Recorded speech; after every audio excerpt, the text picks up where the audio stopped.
State basketball tournament gets underway tomorrow in Des Moines, and for longtime Xavier coach Tom Lilly, it will be one final run at Wells Fargo Arena. KWWL's David Warrington has more.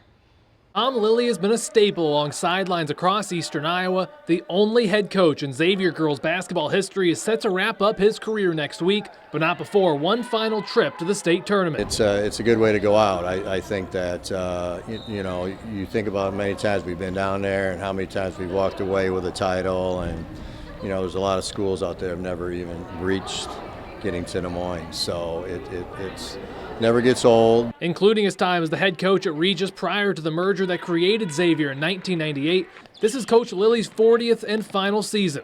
This will be his 18th trip to state, with 5 state championships, making Lilly no stranger to Wells Fargo Arena. I keep remembering the first time I went versus the second time I went, and there was certainly a big difference in terms of how we handled that and things of that nature. You just got a good feel for it. The most recent state title was in 2022, and Libby Fandel, that year's all-tournament team captain as a freshman, returns to Wells Fargo for one final shot at another title.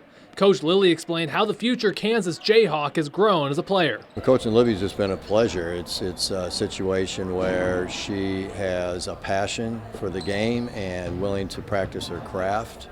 She goes hard every minute while she's on the floor. She's very competitive. Xavier enters Des Moines as the 8th seed and will open the bracket against top-seeded Bishop Heelan, a team that's lost just 2 games against larger opponents.